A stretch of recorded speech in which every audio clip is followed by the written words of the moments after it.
Senhor presidente, senhores deputados, senhoras deputadas, galeria, imprensa, telespectadores da TV Assembleia. Senhor presidente, essa semana estive nesta tribuna, deputado Levi, anunciando que após uma conversa telefônica com o superintendente do DENIT do Maranhão, doutor Gerardo Fernandes, ele havia me informado sobre a paralisação das obras, a desmobilização do canteiro de obras, deputado Marco Aurélio, e me explicou, inclusive, os motivos, que já estava previsto por conta do período de chuva e que foi agravado pela falta de pagamento para a empresa que havia vencido a licitação, por dois motivos. Um, o orçamento do governo federal só foi votado em abril desse ano, que era para ser votado no ano passado.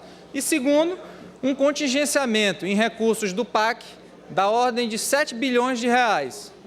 O governo federal determinou o contingenciamento de recursos do PAC da ordem de 7 bilhões de reais, o que atingiu todas as obras que recebem investimentos dos recursos do PAC. Da conversa que tive com o superintendente, deputado Marco Aurélio, inclusive foi uma conversa muito boa, amena, onde disse para ele a nossa intenção da Assembleia de contribuir, que era exatamente de mobilizar a classe política no sentido de haver um contato direto com a nossa bancada federal, o que já aconteceu, tendo em vista que a bancada federal, inclusive, já se reuniu tanto com o vice-presidente Michel Temer, como também com o ministro dos Transportes, para reaver o mais rápido possível a questão do pagamento da empresa.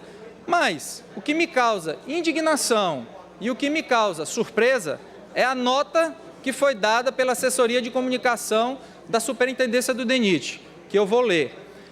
As obras de duplicação da BR-135 não estão paralisadas, estão apenas em ritmo mais lento devido ao período chuvoso, na qual intensas chuvas atingiram a região do primeiro trecho da duplicação da BR-135 entre Chiva e Bacabeira, provocando redução dos serviços nesse trecho.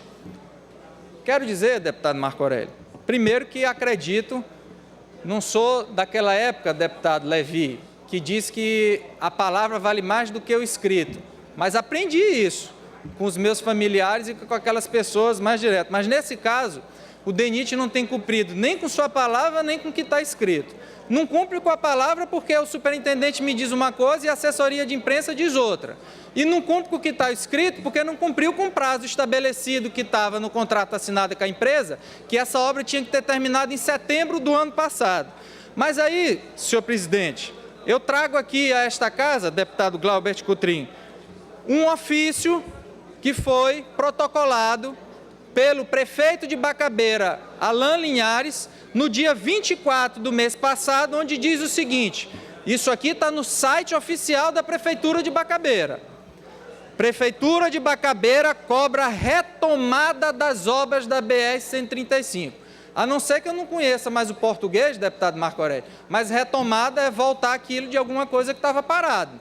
E o prefeito explica exatamente a questão no ofício dele, do relato que ele teve de moradores da cidade de Bacabeira em relação à desmobilização do canteiro de obras, em relação à paralisação das obras da duplicação da BR-135. Mas eu vou mais além, deputado Max Barros. Ontem eu tive o cuidado de ligar para o prefeito de Bacabeira, senhor Alain Linhares. E o que é que ele me confirmou? Que na terça-feira ele esteve reunido com o superintendente do DENIT, que confirmou para ele, deputado Glaubert, a paralisação da obra e que deu um prazo, ainda não oficial, de 20 dias para que essa obra possa ser retomada. Portanto, eu peço a qualquer um jornalista, a qualquer um membro dos meios de imprensa que tiverem contato com o prefeito de Bacabeira, que liguem para o mesmo, que ele vai confirmar tanto a autenticidade do ofício, como a reunião que teve com o superintendente do DENIT, onde foi confirmada a paralisação das obras. Concedo uma parte ao deputado Otelino Neto, logo após ao deputado Max Barros. E eu. Deputado Eduardo, seu pronunciamento é muito pertinente, muito me espanta. Depois de... Primeiro, que nós que passamos por ali, nós percebemos que não tem máquina nenhuma trabalhando. Se tiver trabalhando ali, é algum fantasma, porque não tem nenhuma movimentação, que é, de fato, uma irresponsabilidade do DENIT.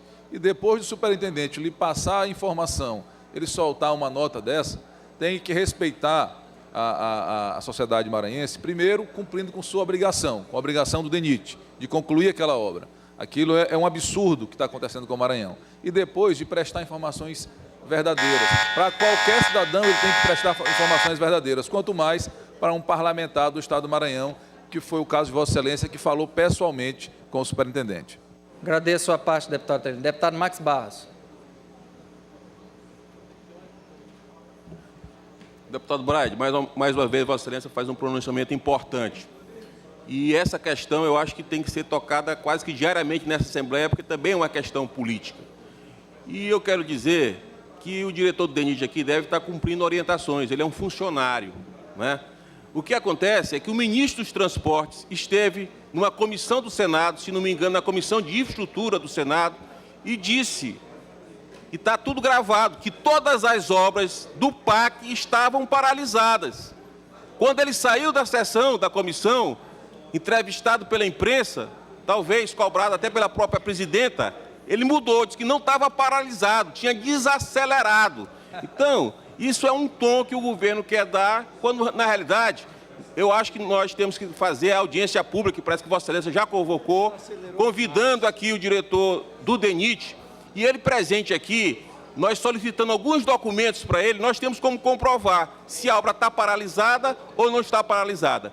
De qualquer forma, o mais importante é que haja pressão política do governo do Estado, da Assembleia Legislativa, da bancada federal, que se tem poucos recursos, nós temos que brigar para alocar os recursos necessários para a conclusão dessa primeira etapa e também para continuar a obra até Miranda. Mais uma vez, eu parabenizo a Vossa Excelência. Agradeço a parte do deputado Max Barros. E para finalizar, senhor presidente, por fim, lamentar realmente essa nota do DENIT, uma nota completamente dissociada da realidade, e dizer, deputado César Pires, que uma nota como essa é zombar da inteligência dos maranhenses e de um dos sentidos mais primordiais do ser humano, que é a visão.